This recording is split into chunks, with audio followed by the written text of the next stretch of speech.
So, good day, Coach Youth. Hi, my name is Mario C. Ocanya, the little teacher of Study Up 2.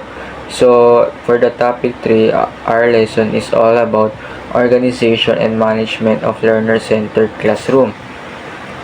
So, for the learning outcomes, after studying the module you are expected to, number 1, identify various form of learner-centered organization based on learners' needs. Next, number 2, formulate classroom procedures and routines that promote disciplines, fairness, respect, and care among learners and encouraging learning. Number 3, design, organize, and explain the significance of the layout of the physical structure of the classroom for active engagement of learners, individually or in groups, in exploration, discovery, hands-on, and self-learning activities. Number 4, describe the roles and responsibilities of the teachers and the learners for supportive, inspiring, motivating, and productive learner-centered classroom. And number 5, evaluate which disciplinary action are positive and non-violent management of learner behavior. Introduction. As teachers, we're dedicated to become proficient, productive, responsible educators in increasingly complex and challenging world. We do not just instruct, assess, and guide our students, but are challenged to serve as effective classroom managers to our students toward quality learning. The quality of learning directly reflects our management of the class. The teacher action poses a great impact inside the classroom. Classroom management makes up the size of the teacher's task, and there is no shortcut to class management. It's either you will be successful or fail in dealing with your student. So for the management, our organization management of learner-centered classroom, as a teacher, an effective classroom management is essential. By the way, is essential is important because it's creating a productive learning environment, and a teacher must focus on structuring their classroom. So for the kids or for the student to learn properly and describe the learning environment or our classroom is very study or friendly environment like that. So establishing routines, fostering a positive and social environment, and motivating our students. Form of learner-centered classroom organization, procedure, and physical structure. Physical setup is one of the most important components in teaching. It reflects your teaching style and also reflects you. How we design our classroom has an impact on the way our students think clearly. A conducive learning environment promotes effective teaching and learning. So, in form of learner-centered classroom organization, procedure, and physical structure, the physical setup of a classroom plays a crucial role because in teaching and learning, a well-structured environment enhances student engagement and support different learning style. So it's very essential, it's very important to us to know the form of learner-centered classroom organization, procedure, and physical structure because it enhances student engagement and support different learning style. It's meant to enhance the student learning and to learn more about the lesson or the lesson that you taught in our classroom or in our classroom environment. Room structuring. For individualized learning, set up learning centers or stations for students to work at their own pace depending on their abilities and interests. Set up individual work area for this type of learning. So for individualized learning, we create learning station that where students can work at their own pace. It means that we set up like in some example in our classroom, we set up individualized armchair for our students, because for their own learning or their own space to study, that others cannot like the others cannot distract them from their learnings, or anything that they can that they have that the others, they cannot interrupt them while them studying, so they can have their own privacy. For group learning, organize them around tables or cluster of desks. You can recognize them in groups of four for cooperative learning. So group learning, it means arrange this in clusters to encourage collaboration or teamwork. So it means like as a teacher, we create some groupings to we divide it into four. So in one group, they make like a circle or anything, like a circle. Then around them, as a group, they can collaborate and discuss the activities that you give them, so they can brainstorming, sharing some ideas, so everyone can understand and to share their own ideas in a group. Yes. So next is for frequent whole group discussion. Try a circle or U-shape this configuration where everyone has a front row seat. So in a whole group discussion, use a circle or U-shape this arranged for better participation. For this group discussion that make in a U-shape, it's like U-shape, like that U-shape. So it's mean that everyone can participate during discussion. It's like for example in a company. So if you see a company during their meeting, I think it helps in a movie like that. They create a U-shape form for discussion and participation, and their boss or their leader is in the middle. So the boss or the leader is in the middle. So she discuss about their company or anything important to discuss. Then after that, the people at the side, because it's U-shape, the people at the side, they share their ideas or their participate. So the others can see him very well while he discuss or she sharing ideas from their boss or for their company, like that. Next, activity oriented classroom. Set up a large table for creative projects. Provide space for wet or messy projects. Example, set up a large table. So in this activity-oriented classroom, especially for the wet or messy projects, like during arts, because arts we use wet paints and paintings for to paint. Some of our teacher give instruction to paint a drawing, a poster, or create a statue made that made out of clay, like that. So it's really messy in our classroom. So for this, we set up a large table to organize them.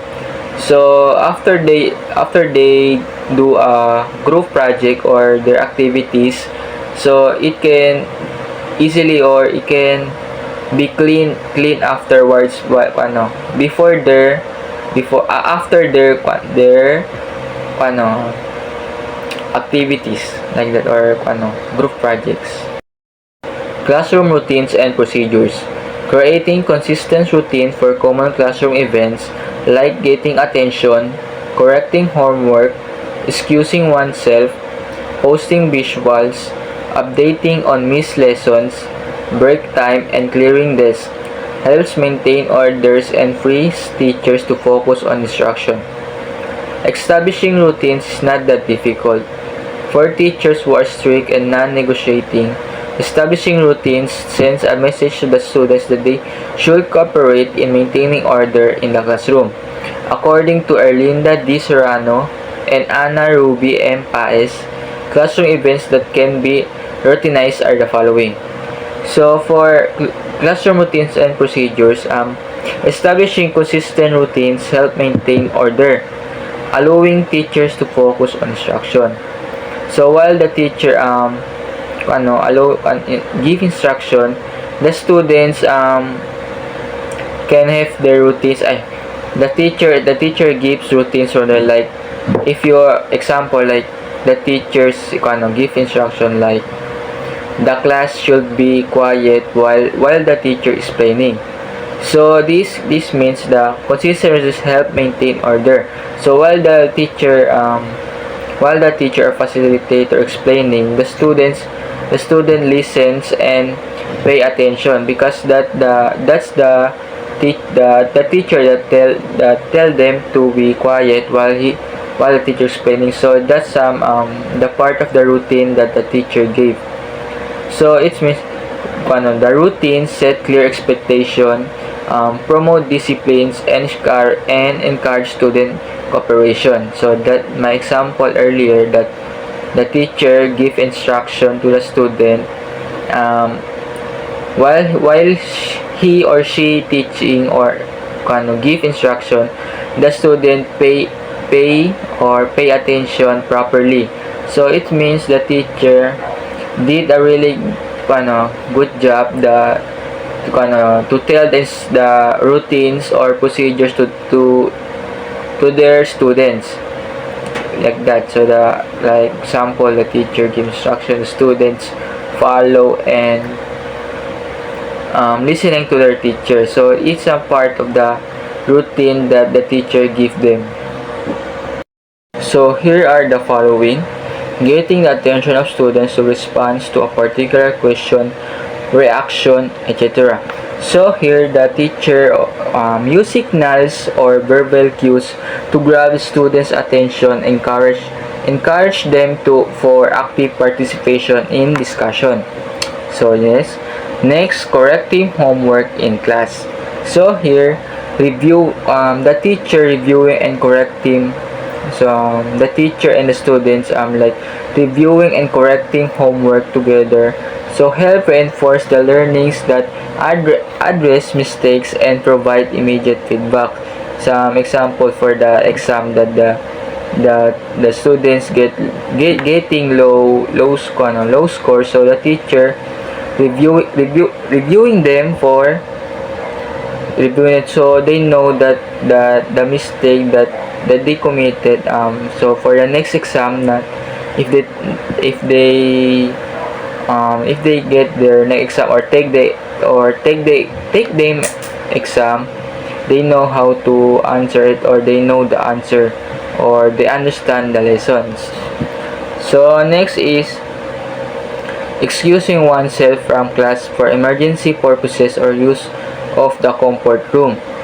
So here, the student should follow a proper procedure, like raising hand or using a hall pass when leaving the class to avoid disruption. So for example, here the teacher teaching them a lesson, or give them a lesson, or discussing in front of them.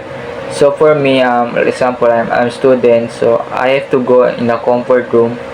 I raise my hands and then say, excuse me ma'am, can I go to CR or a comfort room?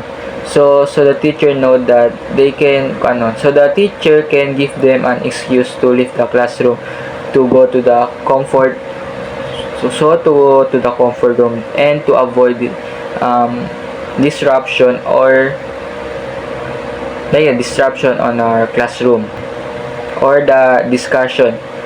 So next is posting of visual aids on the board. So here the teacher if there no like example, there is no like electricity to the classroom or electricity in the school, so example, me as a ICT students or ICT students, yes, We usually use PowerPoint for discussion or reporting. So for other subjects like our TLE from TLE 4 like that. So we didn't or we did not use a PowerPoint. So the teacher or professor give an instruction to make for every person make visual aids. So for there for here the teacher display teacher or students displays charts, diagram or written materials to support lesson and enhance student understanding. So the teacher here display visual aids or example a cartolina or manila paper that the lesson that so for the student enhance their understanding by reading the visual aids that the teacher created. Updating oneself on the lesson when absent in class. So here the student must take responsibility for catching up missed work or by reviewing the notes from their teacher, or the teacher give them notes or activity or reviewing materials for them to catch up the lesson that they miss. So for the next is going out of the room during break time. So here the student should follow the school break policies and return to class on time to maintain discipline, like recess time. The recess time is 9:30 to 10. So before 10 the students is already at the room. So the teacher like going there or going the teacher arrived, the student is already in the classroom and ready to prepare for the lessons. So next is clearing the table desk after performance of task. So here the teacher encouraging students to clean up after the activities, promotes responsibility and keep the classroom tidy or keep the classroom clean. So number 8 next is swapping of partners in discussion. So for here, rotation partners allow students to engage with different perspectives, like improving collaboration and communication skills. So during reporter, it's not only the first reporter who would report the discussion of the topic that the teacher give them. So for the groupings, it's not only one reporter will report. It's make a term, so like the other group mates will report too. So for your swapping of partners in discussion, it's make for improving the collaboration and communication skills of them or in their group. So next is forming participatory groups. So here the students or teacher gave them an activities or group activities to encourage them teamwork and problem solvings and peer learnings. So next is reporting and sharing of responses. So for here, students share their insights, opinions or project results, fostering communication skills and confidence in expressing their ideas. Benefits of routines. Routines provide structure, reduce anxiety, and allow teachers and students to predict expectation, leading to a more efficient learning environment. So for benefits of routines, classroom routines help teachers to by eliminating the needs constantly make a small decision about the daily activities. So when the procedures are well established, such as how students submit assignments, ask questions, or transition between lessons. So the teachers don't have to spend time figuring out to handle this task each time they arise. So next is the following reasons why faithful observance of routine is highly beneficial. So in number 1, routines procedures help in freeing the minds of teachers to think about others matters in teaching. If every time an activity is performed and a teacher has to consider some option on how to do it, it will be too taxing or on his or her part to constantly think and decide. So for this, without the routines, teacher will need to repeatedly decide on the best way to manage the classroom. To manage classroom activities, which can be mentally exhausting and take attention away more important aspects of teaching. So like lesson planning and student engagement. By having a clear and consistent procedures in a place, um, teachers can focus their energy on instruction, creativity, and responding on students' needs rather than being burdened by routine logistical decisions. Establishing routines on how to collect assignments or distribute materials enable the teacher to focus more his or her lesson planning. So for here, when a teacher establish clear routines for collecting assignments and distributing activities or assignment, students know how exactly what to do. So by reducing classroom disruption, this allow the teacher to focus more on lesson planning and instruction delivery rather than spending time organizing materials repeatedly. So next is in the execution of lesson, a teacher who has routines for calling on students is relieved of the burden worrying about whom to call next, thus allowing more time to focus on what is being shared by the students.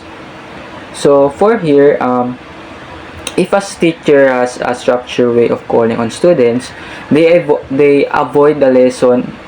They avoid the stress or deciding whom to call next during class discussion. So for here, the teacher or this help the teacher concentrate on students' responses, meaningful or meaningful instruction or interaction, creating a more engaging and productive learning environment or classroom environment. So next is it easier for the student to predict their teacher's next move, and armed with such knowledge, they can concentrate and learn more.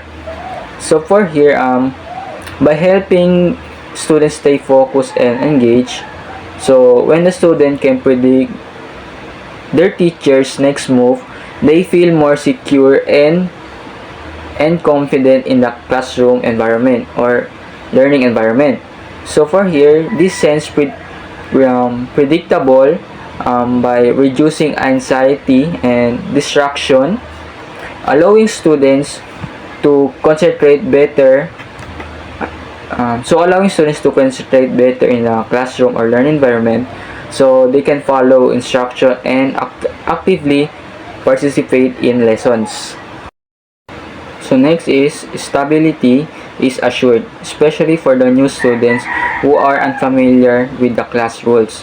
So for here, when the students enter a classroom or classroom environment, they feel uncertain about how things work. So it's like they have no idea how the classroom or the class environments work or instruction like or organizing.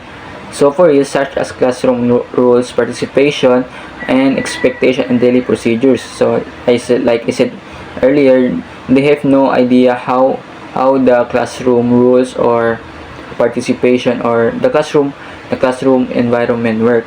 So next, so for here, having a clear, consistent routines provides them with a sense of structure and stability, helping them adjust more quickly. So for here, so if there are consistent routines, they easily adapt the rules or the classroom environment instruction. So for them to adjust or to adjust more quickly how things work in classroom environments or learning environments. So next is reduces anxiety on the part of students who do not know how to get involved in different class activities.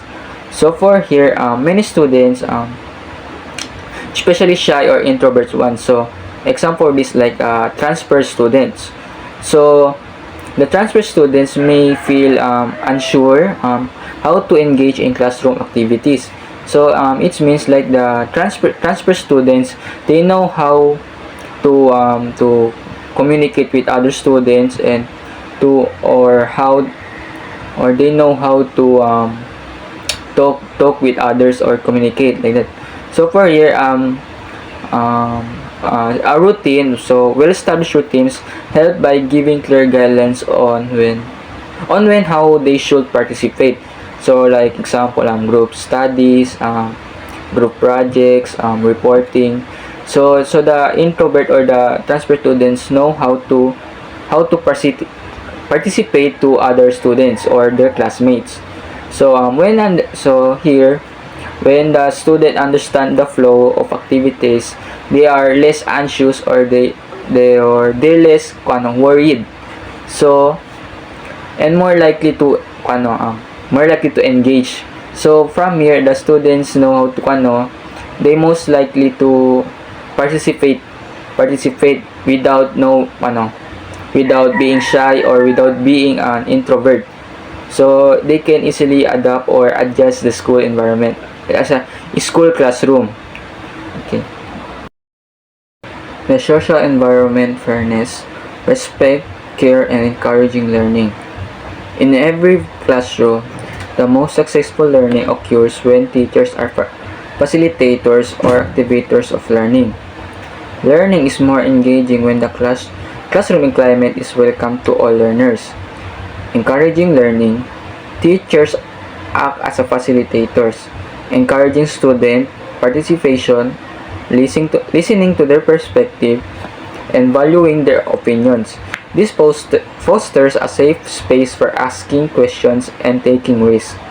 When the teacher's managed plan is fair, consistent, and organized, the students understand what to expect and can make wise choice and take responsibility for their action. So for here, a positive social environment is essential for effective learning, as it helps students feel safe, valued, and encouraged to participate. When teachers create a classroom atmospheres based on fairness, respect, care, and encouragement, students are more likely to engage and succeed academically. So for here, encouraging learning through teacher facilitation. So as a teacher, I should act as a facilitator rather than just lectures. Encouraging students to ask questions, sharing their ideas, and taking risks without fear of judgment.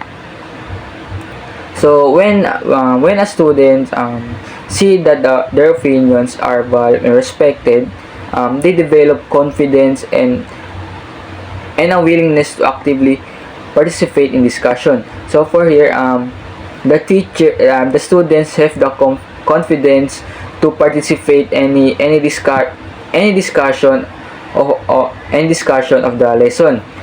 So like they're raising their hand confidently without worrying of judgment and the view of others to her or to him. Number 4, creating a motivating learning environment. The foundation for any learning must be built on a safe, positive, and nurturing learning environment where there is open communication. Develop a learning environment where students feel motivated to learn within the boundaries and expectation of a safe classroom. By modeling and encouraging a safe environment and purposely full rules, students feel motivated to the right thing and help one another. So teacher need to emphasize intrinsic motivation in the classroom to keep the motivation in the self-driven type, and it lasts for a long time. It must be developed among students. Also, intrinsic motivators help students understand the expectation of the classroom and aid in their intrinsic motivation.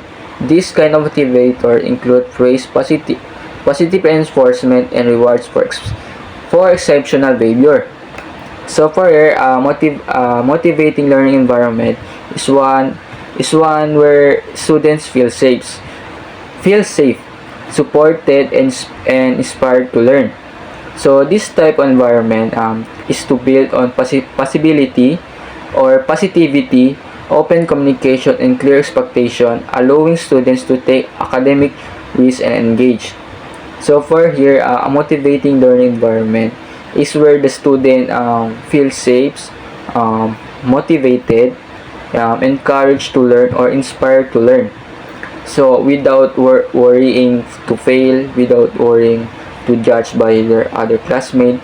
So it's this style environment to build on positive environment without the negative.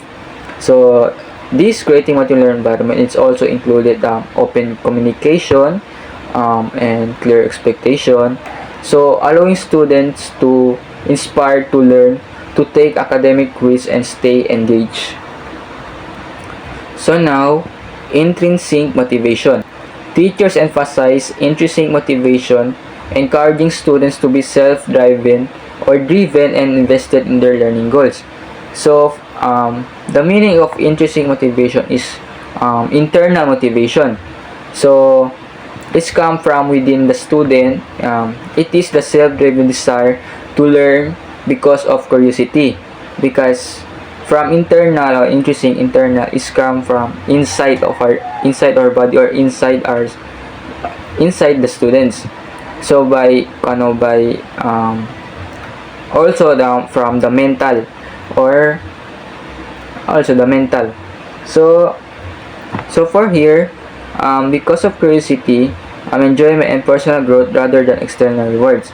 So example, a student read books because they love stories. So from here, the student use her or his brain or his mind to read a books because the students love to read books about love stories. Then another example, a students practicing math because they enjoy problem solving. So for students enjoy practicing math because of problem solving, because they use their mind to solve problem because of their to solve problem they use their mind, or we say their mental. It means for internal motivation. So next is intrinsic motivation or intrinsic motivators.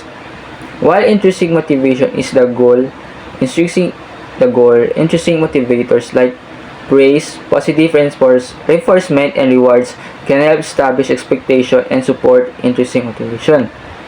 So for here, intrinsic motivation means external motivation. It means from the outside. So motivation come from outside, right? So rewards or consequence that encourage students to behave or perform well in a classroom environment. So example, a student studies to get good grades or avoid punishment. Another, a student participate in class to earn praise from the teacher. So for the benefits of here, it helps students understand classroom expectation and can be useful for short-term encouragement and building good habits. And so that's all for my report. So the next reporter will be Von Yesha Rubia, the number 2 in Study Hub 2. Good day, Coach Jude and LPTs. Next, I'll be discussing the 5 effective ways to get your students excited about learning and the learner-centered classroom's roles and responsibilities. Here are the 5 effective ways to get your students excited about learning. First is you needed to encourage your students. Boost their confidence with the positive reinforcement and support that they will be getting from their teacher or their peer. Second is you needed to involve your students, engage them in an interactive and hands-on activity so that they can easily understand the lessons that you're going to discuss. Next is you need to offer incentives. Motivate learning with rewards, with recognition, just like how Coach Jude motivate us to become better by giving incentives to the study hub who has the better video presentations, like 1,500 centavos and 2,000 centavos. Next is we have the Be creative. Being creative meaning that we should use fun and innovative teaching methods. And lastly is we have the connections to real life. For them to have a better understanding to your lessons, we need to relate the lessons to the practical or the real world situation.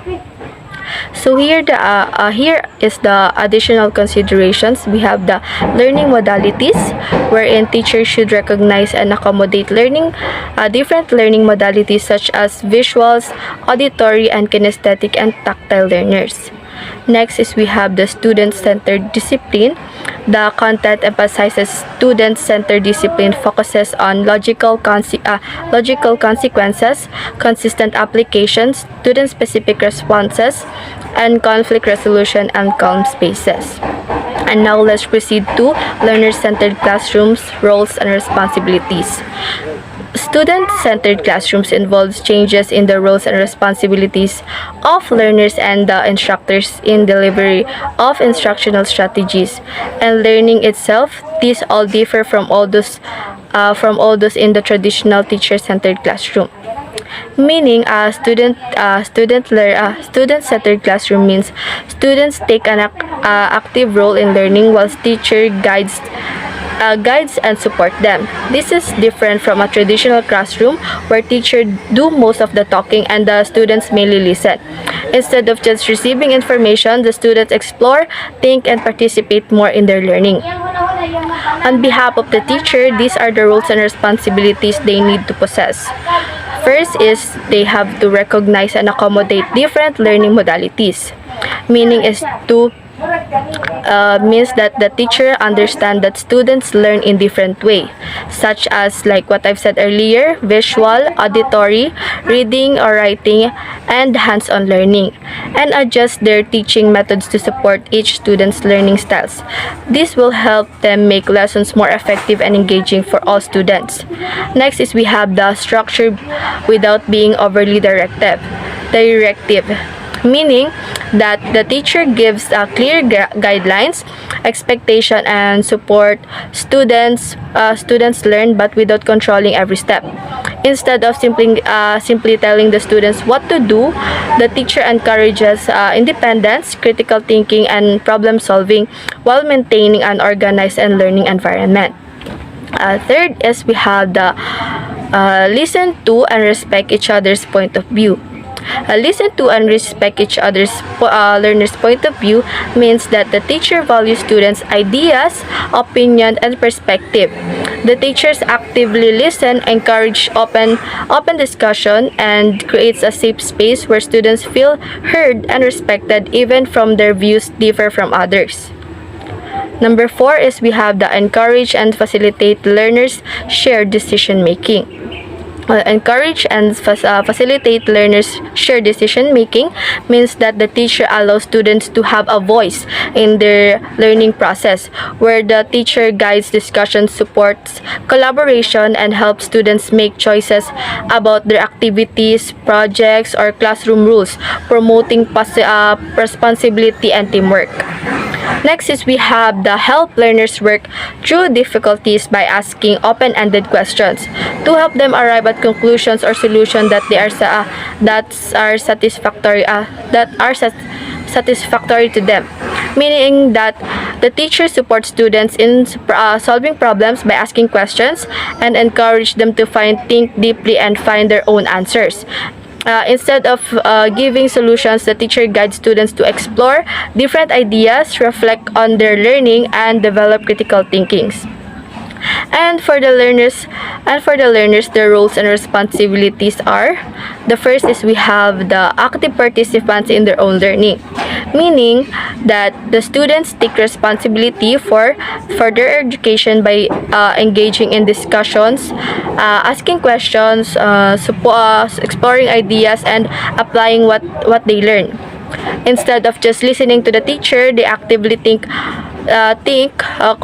collaborate, and take initiative in their learning process. Next is we have the makes decisions about what and how they will learn, meaning the students needs the students have a say in their learning process. They choose topics, set goals, and decides how they will explore and understand new concepts. This will help them make ownership of their learning and will stay motivated. The third one is we have the construct new knowledge and skills by building on current knowledge and skills, meaning that this means that students learn by connecting new ideas to what they already know. They are using their knowledge and skills as a foundation to understand new concepts, solve problems, and develop new abilities. This will help them grow and improve their learning step by step.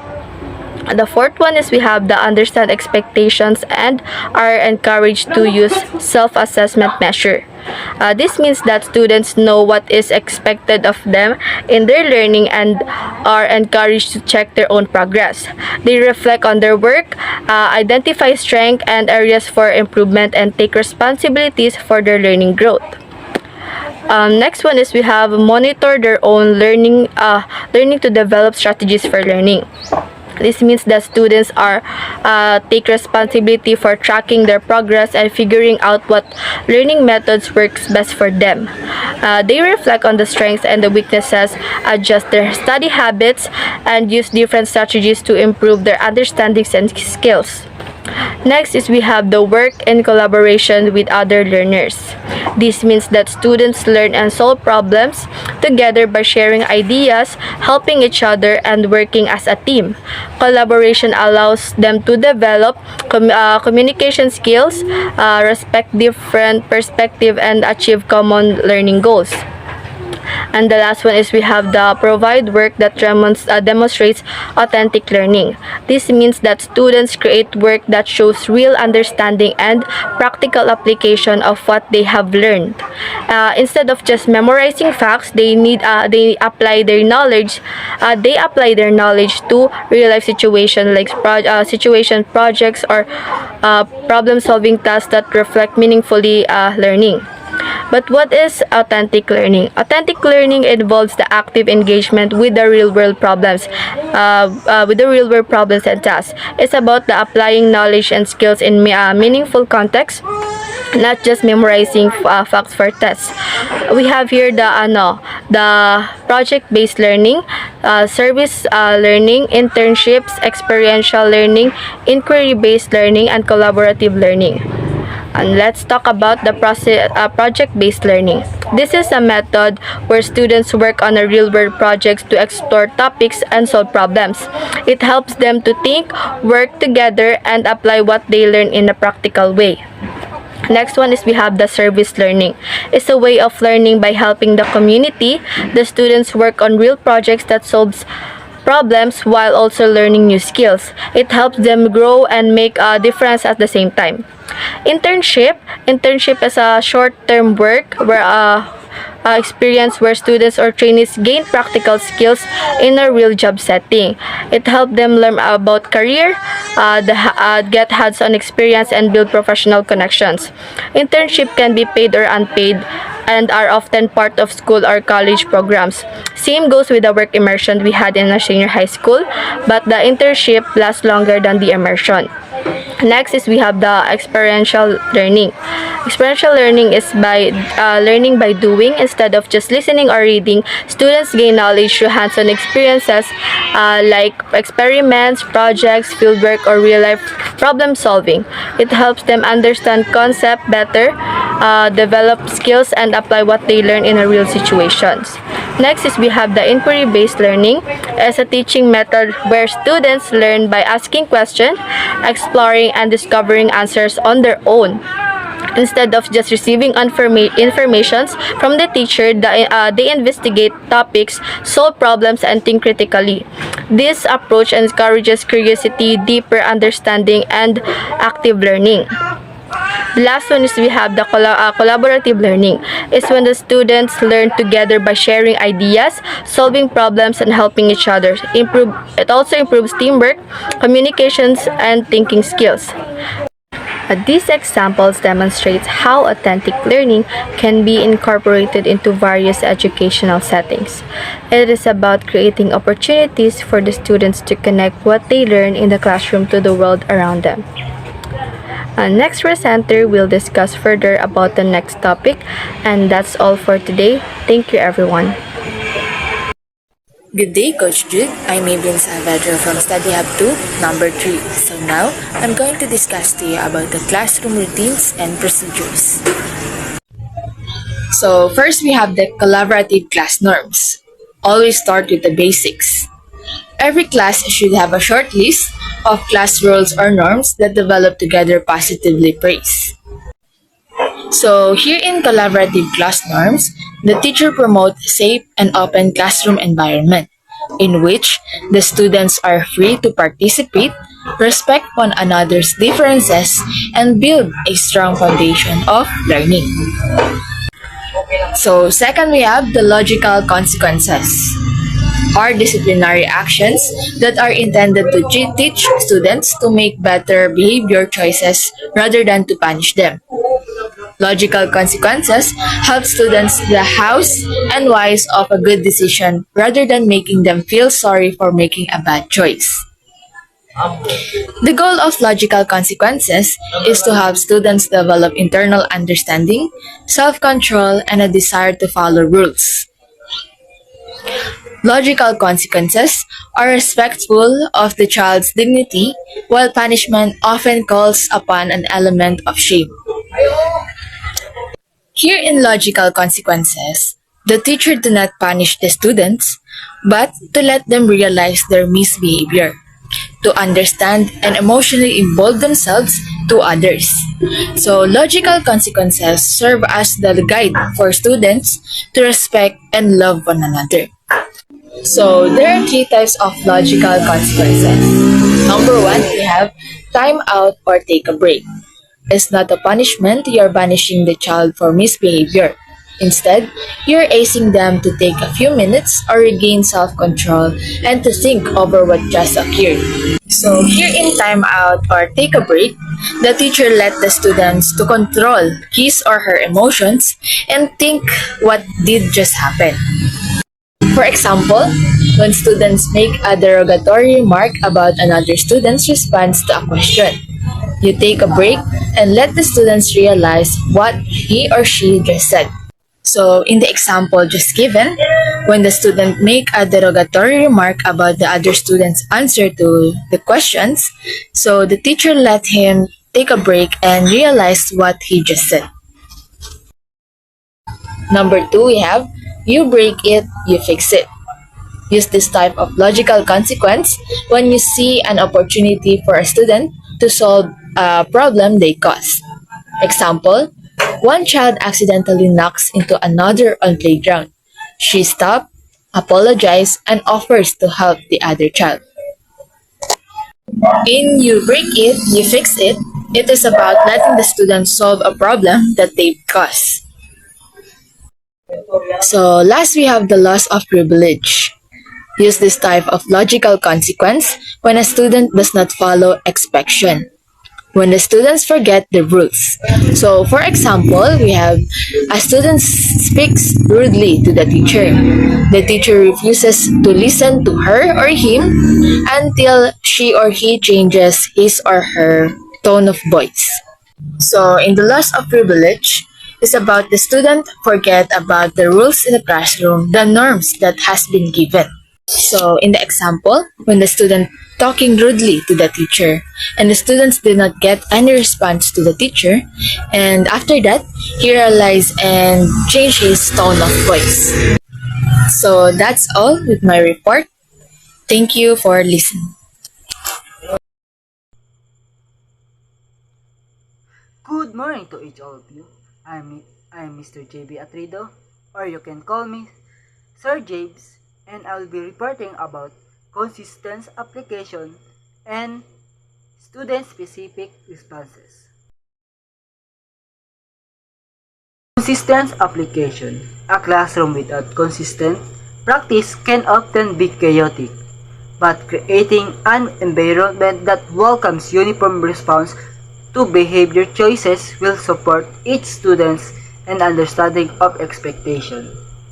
Unchanging rules and regulation to ensure that students and families understand classroom norms and know what to expect when those norms are not met. The consistent application goes hand in hand with logical consequence. In short, you need to practice or apply the consistent to your roles and regulation to support and understanding for the students and families and parents. Make sure that you are consistent with your roles, your consequence, and your reinforcement consistency and critical in creating space for an effective learning environment. Students can be participate in learning more effectively when they have a clear understanding of classroom procedures and their importance.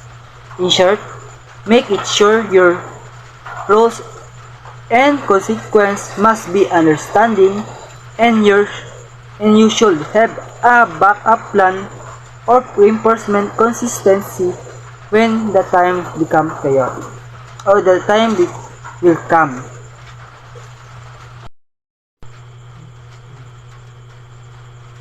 Teacher need to be fair. Consequence need to be issued to the student immediately, and all the students shall be treated the same. Being consistent in your classroom is paramount to being student. In short, teacher shall be treated equal to his or her student. In summary of consistent application in the text, you need to apply the consistent to the classroom because when you don't apply it, the class will become chaotic.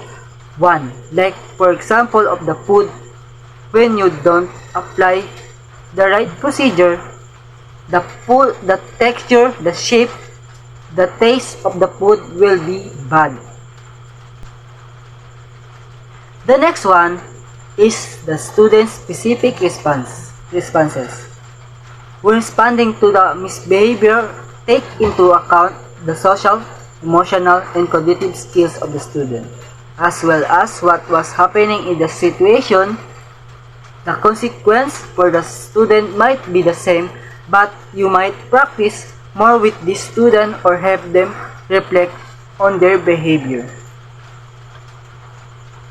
For example, you have a student who always pushes in the line. The student has an assigned line spot that has been working well, but the students will still need reminders to go to their lines. You line up your class but forgot to remind them. The student goes to the different spot and pushes in the line. In this situation, tell the students that the consequence remain the same. Apologize to their for not remaining in the spot. Example says that all the misbehavior of the students will reflect to you because you're the one should be guide them to their spot and remind them also. In summary, all the behavior of the class will reflect also to the teacher.